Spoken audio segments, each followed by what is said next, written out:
ناکام بنا سکتی ہیں۔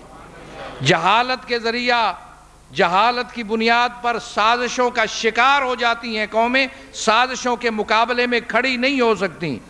آج ہمارے خلاف اس ملک کے اندر بڑی گہری سازشیں ہو رہی ہیں تسلسل کے ساتھ، اور میں سمجھتا ہوں کہ ہم مولا کی عنایت سے ان کو ناکام بناتے آ رہے ہیں۔ میں نے کہا ابھی کہ وہ جہاں سے کوئی اس قسم کے نقصان دہ بل پیش ہوتے تھے جن اسمبلیوں کے اندر، ان اسمبلیوں کی کھڑکیاں اور دروازے ہی ہم نے بند کرا دیے ہیں۔ کوئی ایسا بل، کوئی ایسا اقدام، کوئی ایسا لائحہ عمل جو شیعوں کے حقوق پر زد ڈالنے والا ہو، وہ وہاں پہنچ ہی نہیں پائے گا۔ پاس ہونے کی بات تو الگ رہے گی،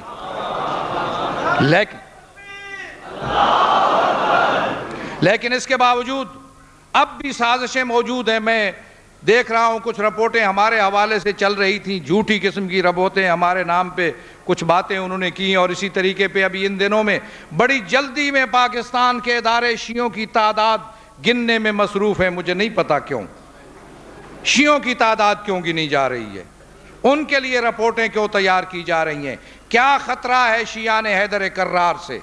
شیعان حیدر کرار اس ملک کے بنانے والے ہیں، اس ملک کو چلانے والے ہیں، اس ملک کو بچانے والے ہیں، اور اس ملک کے حصہ دار، مالک اور وارث ہیں، اور اس ملک کے نمائندے ہیں۔ لہذا جب بھی اس ملک پر بن آئے گی، جب بھی دشمنان اسلام کو سازش کریں گے، تو شیعان حیدر کرار کی یہ ذمہ داری ہے کہ وہ ہراول دستے کا کام دیں، اور سب سے پہلے دشمنان اسلام کی سازشوں کو ناکام بنانے میں کردار ادا کرے۔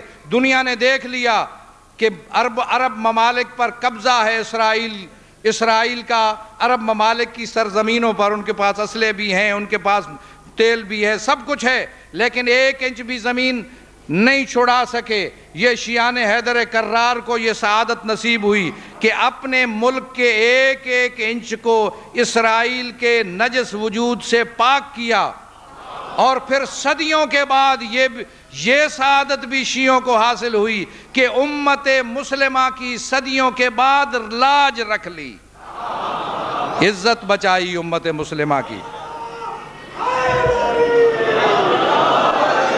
اس لیے میں سمجھتا ہوں کہ ہم الجھ نہیں سکتے، ہمیں الجھانے کی کوشش کی جا رہی ہے، ہم الجھیں گے نہیں۔ اسی لیے ہم نے وحدت و اتحاد کی محفلیں سجائیں، اور وحدت و اتحاد کی بنیاد اس ملک کے اندر ہم نے رکھی، کسی ضرورت، مجبوری اور مشکل کی وجہ سے نہیں، اپنے عقیدے اور نظریے کی بنیاد پر۔ ہم اس ملک کا طاقتور حصہ ہیں، ہمیں کوئی خوف اور ڈر نہیں ہے، ہم اس ملک کے مالک، حصہ دار ہیں، اور اس ملک میں سہیم اور شریک ہیں۔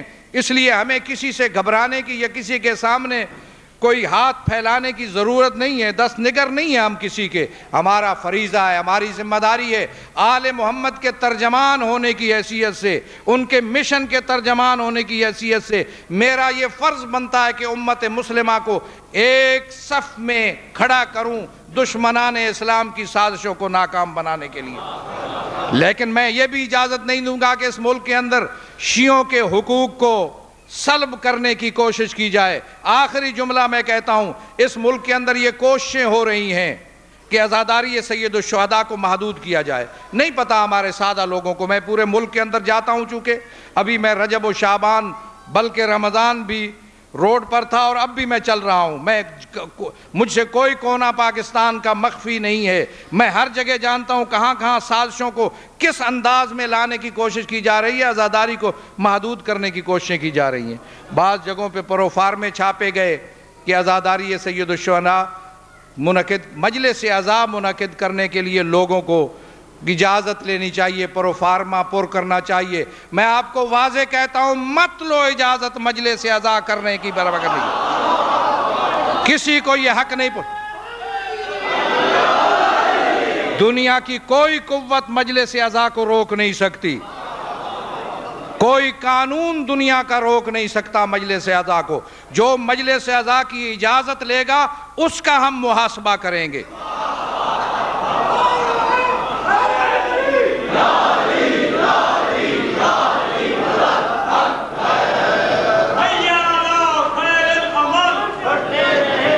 جو لوگ اس